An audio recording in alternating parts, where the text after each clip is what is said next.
Assalamualaikum warahmatullahi wabarakatuh. Saya Nelly Purnamasari. Di sini saya akan menjelaskan tentang Ibnu Khaldun yang meliputi tentang biografi, pemikiran dari Ibnu Khaldun dan karya-karya dari Ibnu Khaldun.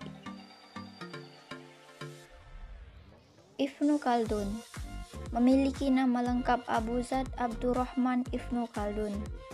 Kemudian mendapatkan gelar Waliyuddin. Ia lahir di Tunisia pada awal bulan Ramadan 732 Hijriah 1332 Masehi dan meninggal di Kairo, Mesir pada tanggal 25 Ramadan 808 Hijriah 1406 Masehi. Ibnu Khaldun merupakan tokoh muslim terkemuka pada zamannya. Ibnu Khaldun dikenal sebagai ilmuwan yang melakukan sejarah sebagai ilmu serta memberikan alasan-alasan untuk mendukung fakta-fakta yang terjadi. Khaldun juga dikenal sebagai ulama segala ilmu, sejarah, sosiologi, politik, ekonomi, hukum, dan agama. Pada umur 20 tahun, Ibnu Khaldun mengenyam pendidikan yang fokus belajar tajwid, qiraah, dan menghafal Al-Quran. Ia mempelajari fikih mazhab Maliki, hadis Rasul, dan puisi. Ia mempelajari hadis dari Abu Abd Aullah Muhammad bin Jabir bin Sultan Al-Khisi Al-Wadisi, seorang otoritas hadis terbesar dari Tunisia, yang kemudian menganugerahkan ijazah kepada Ibnu Khaldun untuk mengajar bahasa dan hukum. Ibnu Khaldun juga menerima ijazah dari guru-gurunya. Secara garis besar, kehidupan Ibnu Khaldun dibagi menjadi 4 fase. Pertama, fase pertumbuhan dan pendidikan. Ayah Ibnu Khaldun adalah guru pertamanya, sebagaimana kebiasaan masyarakat pada masa itu. Selain itu, Khaldun belajar kepada beberapa guru, seperti Abu Abdillah Muhammad Ibn al-Arabi dan Abu Abdillah Muhammad Ibnu Bar dalam ilmu bahasa.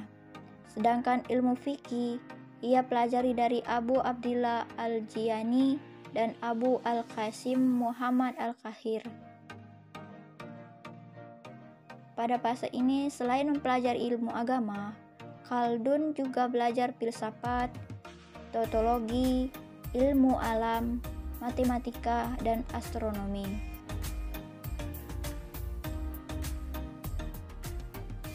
Kedua, fase keterlibatan dalam dunia politik.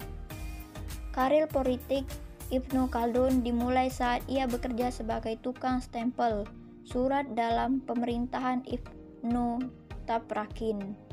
Ketika Ibnu Tafrakin ditaklukkan Abu Zaid, Khaldun melarikan diri dan menjadi sekretaris Sultan Abu Inam.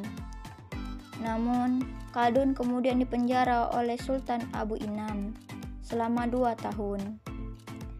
Selanjutnya, Khaldun mengabdi pada Abu Salim. Khaldun diangkat sebagai sekretaris dan penasehatnya. Pada tahun 1361, kembali lagi terjadi intrik politik yang kemudian memaksa Khaldun pindah ke Garanda dan bergabung dengan pemerintahan Muhammad V. Dari Garanda berbagi duta besar. Khaldun menerima tawaran Abdul Muhammad Al-Hafiz sebagai Perdana Menteri. Namun, pada tahun berikutnya ia pindah ke Konstantin menjadi pembantu Raja Abu Abbas. Kemudian, setelah merasa tidak dipercayai lagi menduduki jabatan penting, Ibnu Khaldun memilih menetap di Biskra.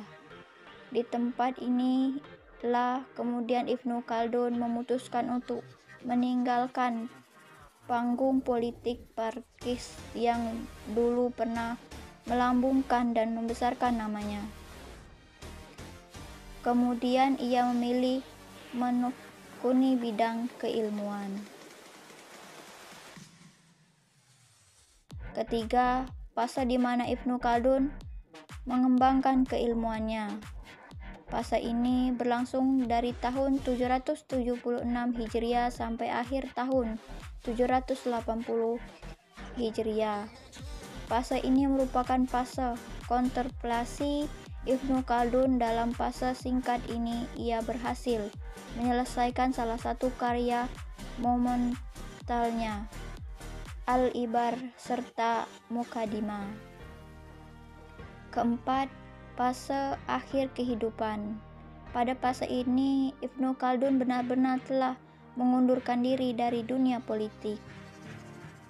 Ia kemudian secara serius membenahkan diri pada tugas intelektualnya dengan menyelesaikan karya monumental yang belum selesai.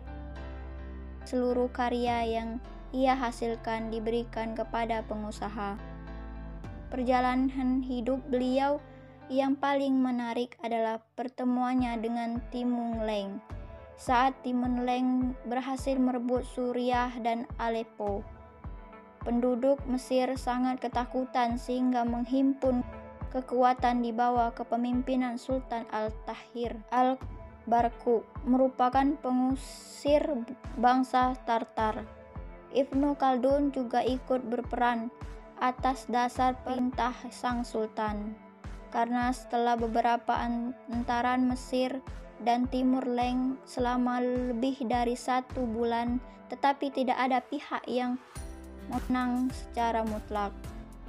Ibnu Khaldun akhirnya menemui Timur Leng di Damaskus pada Maut 808 Hijriah, 5 Oktober 1400 Masehi. Mereka bercakap-cakap cukup lama. Antara Timur Leng bertanya tentang pekerjaan Ibnu Khaldun, tentang sejarah Afrika Utara, dan karena Timur Leng terkesan dengan pengetahuan Ibnu Khaldun, mempertimbangkan menulis sejarah Afrika Utara. Ibnu Khaldun menjelaskan pandangannya tentang kebangkitan dan keruntuhan negara. Ia juga mendiskusikan penyelesaian Damaskus, karena setelah pertemuan bersejarah ini, Damaskus menyerah. Setelah selesai penulisan, Ibnu Khaldun menyerahkan sejarah tentang Afrika Utara yang diserahkan kepada Timur Leng dalam bentuk 11 buku kecil. Terima kasih, itu saja penjelasan saya tentang Ibnu Khaldun. Jika ada kata-kata atau tutur kata saya yang kurang berkenan, saya mohon maaf. Wassalamualaikum warahmatullahi wabarakatuh.